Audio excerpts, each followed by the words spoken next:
Aloha and mahalo. Coming to you from our ranch here in beautiful Hawaii.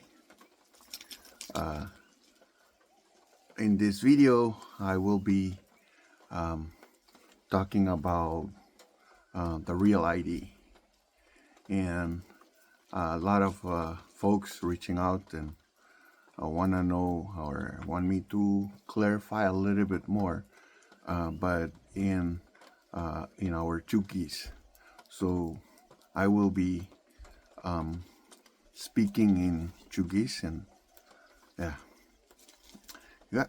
and name te ro ferro si sa votiwe par force rutut abo ki sa sesera ariku sa fat revet poro servutut si pa par force mir nge ye si por bo force ferited e o carrera real ID. Real ID e o anuk för feritat me ke siweri ke pateroge kot sakol kapas at kitzor FSM para masar sibupat non se irawe ewe refer se fani o anuk me pasakom ngerejok för jare på amendment på paterog med kewe kids sibupat non pun ai ku ya kom nge esera feruatskio ika freely associated states ika kofa ika Marshall, Republic of Marshall, Republic of Palau, or Federated States of Micronesia, but it's a guerra the trust territory of the Pacific Islands. Ai ku ira betu ika ngabi iwe ira paso anuk city congress nubu Trump wa ko wi ya sign a law bill into law. You were kids sa kafir. You abatok nomngeri meu state. Ika metsokur rebaur. Pur me record state no righty ese kafir. Ese real ID compliance. Ese fiti betewe enom norawanuk. Ira rakara standard ID. Nga ubacharibu for Washington State, put me Hawaii, put Washington State is our era real ID compliance version. Is our moya era regarding real ID, but si bachak akoma Hawaii me urugat kirikir. We were standard era standard ID. Iwe kaseotsuriaya. City May 27, tuso. May 27, iwa kasabtu togri dodo. Era sakuraiti kabua sei ka kaputoro narkar federal buildings. Erbe to know on passport. Passport, erbe togri dodo. Gared no IT, he got driver's license. Iwi guys or ika kacha kornom na standard ID, ga standard driver's license. Iwe Kesetogri City, May 27th. Feino, you can up to Nuru. Usur me pari or chance Raboruka, Rapuro, esse compliance no mere IT. In compliance, you could make sure next time Kakapa say, Era Roro Chokika, Irmi Mozzarica. You got to say Tipeo Erika. Atok aragorongeri yo nomna kasoro kera TSA ikarapuetiwa nomna standard. You aidiku sibuchaki fukuru weirots passport ika for nom out of a real ID compliant pulka botogeri noda ika pakasei ika kapano tsuro narkar officer federal government. Awaira urugat kirikir era standard iwe era real ID. You are enhanced ID.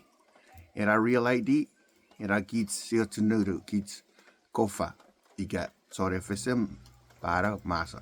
Kids siotsunodo era real ID. You ika kannengeri nom na ID, ika driver's license, iwe e bor ot star.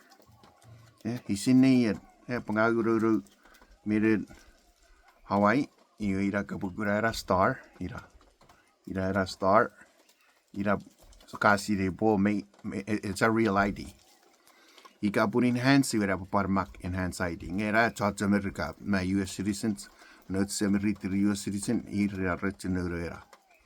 Eka standard ira sa po star, nge sa parera enhance ID.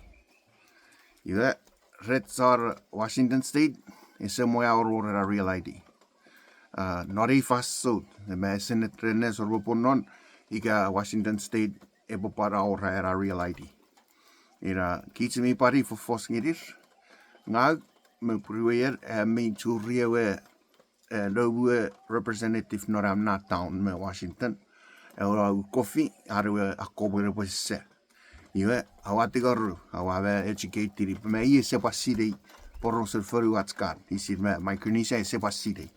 You have a touri, a furious t-shirt, you have foof. Are campaign federal me pari for fair t-shirt, me mak me at Pacific Island resort. City.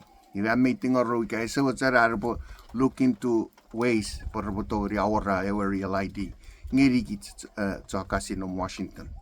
Nagwe you are Tiro Hawaii, you were era puri no Hawaii, you are for Hawaii ID. Ika puru ka mochar kapuro no Hawaii ka vet poko pa agra real ID. Iwa togiring me kapochak pa rata puru kahanom per residency. I will check kapaora on power bill. Ika metot mit bank. Ika no car insurance. Ika home insurance metot sipa mak no wera tres. Me siwera Hawaii. Iwa ira katogiri. Era figure on passport, I-94 social security card. You got to get two on obviously driver's license. Kubura siwiri nom angag rom ID, real ID. Ika real ID compliance driver's license. Yep. Eriku karakot state irmi pan or raurugat krikir.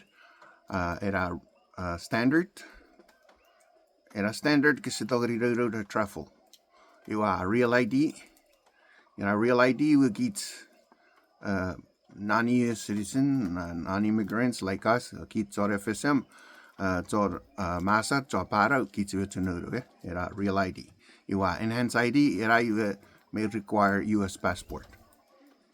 Yeah, you have US citizenship, of course. Yeah, but the Rusifan. Ariarga fata tsugeri kevi. Hariats tingor geri kevi chejiat kera onom Washington State. At sipopat churrot kera neuis norats kerikir. Mimet kar arraboari sikits por por hei. Por sipopari yatsun nodo. Gwe norei faso riwe norei wu rer murwe. Hei mirafer wu mu Trump a second term.